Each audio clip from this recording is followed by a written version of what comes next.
বন্ধুরা, আমরা যদি তৃতীয় শ্রেণীর 4 পৃষ্ঠায় লক্ষ্য করি, এখানে শুরুতেই 1 নম্বরে বলা হয়েছে কতগুলো হাজার আছে, সংখ্যাটি কত। অর্থাৎ আমরা দেখো এখানে যে চিত্রটি রয়েছে, এই চিত্রটি যদি লক্ষ্য করি দেখতে পাচ্ছি কি এখানে অনেকগুলো 1000 রয়েছে, তাই না? এখন বলা হয়েছে যে কতগুলো হাজার রয়েছে এবং এই সবগুলো হাজার মিলে সংখ্যাটি কত, এই সংখ্যাটি কিন্তু আমাদের নির্ণয় করতে বলা হয়েছে। দেখো এটি কিন্তু খুবই সহজ একটি অঙ্ক। আচ্ছা, এটিকে সমাধান করার আগে যদি আমরা একটু নিচে লক্ষ্য করি, আমরা দেখতে পাচ্ছি এখানে কিন্তু একটি ছেলে শিশু রয়েছে, তাই না? সে কি বলেছে? সে বলেছে কতগুলো 1000 আছে গণনা করি। আচ্ছা, এখানে মোট কতগুলো 1000 রয়েছে সেটিকে শুরুতে আমরা গণনা করে দেখি, তাই না? আচ্ছা দেখো, এই সবগুলো 1000কে এই জায়গাতে কিন্তু নিয়ে আসা হয়েছে, তাই না? আচ্ছা, এখন যদি আমরা গণনা করি যে কতগুলো 1000 রয়েছে, দেখো 1টি 2টি 3টি 4টি 5টি 6টি 7টি 8টি 9টি 10টি, তার মানে কিন্তু 10টি 1000 রয়েছে এখানে। আচ্ছা, তাহলে আমরা কিন্তু এটিকে কি বলতে পারি? এটিকে কিন্তু বলতে পারি আমরা 10,000, তাই না? দেখো কিভাবে করে 10,000 হয়। দেখো 1000 1000 করে যদি আমরা একটু যোগ করি, 1000 2000 3000 4000 5000 6000 7000 8000 9000 10,000, তাহলে এখানে মোট আমরা পাচ্ছি কিন্তু 10,000, তাই না? তাহলে আমরা এবারে কি বলতে পারি? সংখ্যাটি হলো 10,000।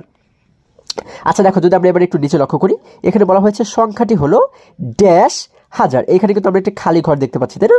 আচ্ছা, এই খালি ঘরে দেখো আমি আগে থেকেই তোমাদের জন্য 10 লিখে রেখেছি, তাই না? উত্তরটি কিন্তু আগে থেকেই তোমাদের জন্য লিখে রেখেছি। এখানে মোট যে সংখ্যাটা আমরা পেয়েছি সেটা হচ্ছে কত?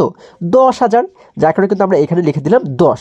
আচ্ছা, এবং এইখানে কিন্তু হাজার লেখাই রয়েছে, যার কারণে শুধুমাত্র 10 আমরা এখানে লিখে দিলাম। এবং আমরা কিন্তু এর আগেও শিখেছি যে 10,000-এ কত অযুত হয়? আমরা জানি 10,000 মিলে হয় 1 অযুত। আচ্ছা দেখো, সেই কথাটি বলা হয়েছে যে সংখ্যাটি হলো 10,000 বা ড্যাশ অযুত। এই যে ড্যাশ দেখতে পাচ্ছি বা খালি ঘর দেখতে পাচ্ছি, এখানে আমাদের বসাতে হবে যে কত অযুত। আমরা জানি 10,000-এ 1 অযুত, যার কারণে আমরা এখানে কি লিখলাম? আমরা লিখে দিলাম 1, অর্থাৎ 1 অযুত। দেখো আমরা কিন্তু এটিকে সমাধান করে ফেললাম, তাই না? আচ্ছা, এবারে যদি আমরা আরেকটু নিচে লক্ষ্য করি, এখানে 1 নম্বরে বলা হয়েছে দাগ টেনে মিল করি। অর্থাৎ দেখো আমরা নিচে যে সুন্দর একটি ছবি দেখতে পাচ্ছি, দেখো আমরা কিন্তু দেখতে পাচ্ছি এখানে একটি সুন্দর মেয়ে শিশু রয়েছে, তাই না? এই মেয়ে শিশুটির হাতে অনেকগুলো সুন্দর সুন্দর বেলুন রয়েছে। এবং দেখো তোমরা যদি লক্ষ্য করো, দেখো এখানে কিন্তু আমরা দেখতে পাচ্ছি এই প্রত্যেকটি বেলুনের গায়ে কিছু সংখ্যা লেখা রয়েছে, তাই না? আচ্ছা, অঙ্কে কিছু সংখ্যা লেখা রয়েছে। এবং আমরা এই ডান পাশে যদি লক্ষ্য করি, এখানে কিন্তু কথায় কিছু সংখ্যা লেখা রয়েছে। তাহলে এইখানে যে সংখ্যাগুলো রয়েছে সেই সংখ্যাগুলো কিন্তু আবার এই জায়গাতেও রয়েছে, ঠিক আছে? এখন আমাদের এই সংখ্যার সঙ্গে এই এখানের কোন সংখ্যার মিল রয়েছে সেটিকে কিন্তু আমাদের দাগ টেনে টেনে মিল করতে হবে। দেখো খুবই মজার একটি অঙ্ক কিন্তু। আচ্ছা দেখো, আমরা শুরুতে যদি লক্ষ্য করি, ধরো আমরা এই হলুদ বেলুনটি দিয়ে শুরু করলাম। এখানে যে সংখ্যাটি রয়েছে এটিকে আমরা কীভাবে করে পড়বো? দেখো আমরা কিন্তু একক দশক শতক এইভাবে করে স্থানীয় মান অনুসারে আগে কিন্তু এটিকে সাজাবো। দেখো একক দশক শতক হাজার, আমরা জানি হাজারের ঘরের আগে একটি কমা দিতে হয়, তাহলে আমরা হাজারটা চিনতে পারি, তাই না? তাহলে হাজারের ঘরের আগে কমা দিলে এখানে হাজারের ঘরের এই কমার আগে কত রয়েছে? 51 রয়েছে কিন্তু। তার মানে কিন্তু আমরা বলতে পারি এটি হচ্ছে 51,000, তাই না? 51,305, 51,305। এখন আমরা দেখবো যে এই পাশে কোথায় 51,305 লেখা রয়েছে। দেখো তো 51,000 কোথায় রয়েছে? 51,000 এই যে রয়েছে 51,000, দেখো 51,305। এখন আমরা কি করব? এটির সঙ্গে কিন্তু এই বেলুনের সঙ্গে আমরা এই সংখ্যাকে মিল করে দেবো দাগ টেনে, তাই না? আমরা এইভাবে করে কিন্তু নিজেদের মতো করে একটা দাগ টানবো, দাগ টেনে কিন্তু মিল করে দেবো। আচ্ছা, আমাদের কাজ কিন্তু হয়ে গেল। দেখো কত মজার অঙ্কগুলো। এরপর আমরা এই সংখ্যাটিকে যদি লক্ষ্য করি, দেখো এটি কত? আমরা যদি একটু লক্ষ্য করি, একক দশক শতক হাজার, এই দেখো এই হাজারের আগে আমরা যদি একটু কমা দিই, তাহলে আমরা এখানে দেখতে পাচ্ছি 63, তার মানে আমরা বলতে পারি 63,702, তাই না? তাহলে 63,702 কোথায় রয়েছে দেখো তো? 63,000, এই যে দেখো 63,702, দেখো এটির সঙ্গে কিন্তু মিলে যাচ্ছে, তাই না? তাহলে আমরা কি করব? এই বেলুনের সঙ্গে দাগ টেনে আমরা এই যে ওকে কিন্তু বিল করে দেবো, তাই না? আমাদের এতটুকুর কাজও শেষ। এরপরে যদি এই বেলুনটি লক্ষ্য করি, দেখো এখানে কত হাজার রয়েছে?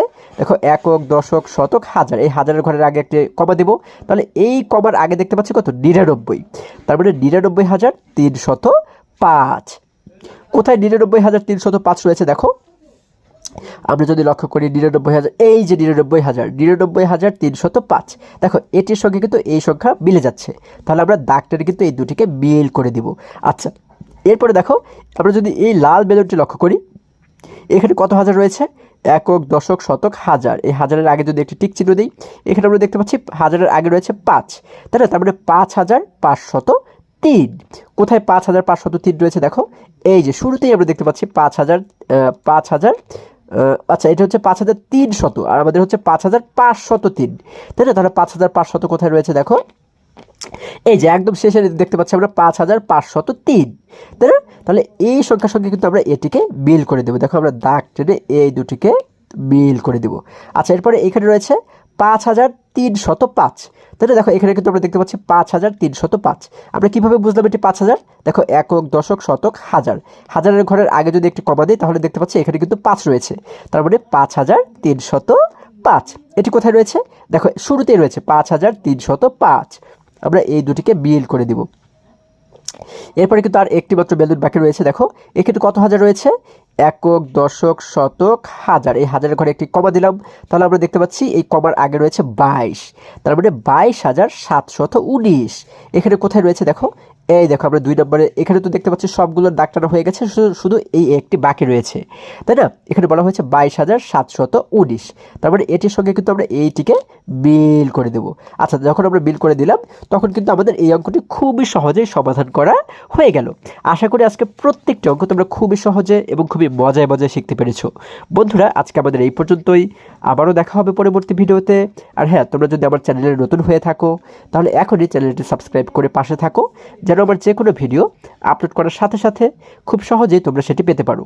সকলে ভালো থাকো, সুস্থ সবল থাকো, এই কামনা করে শেষ করছি। ধন্যবাদ সকলকে।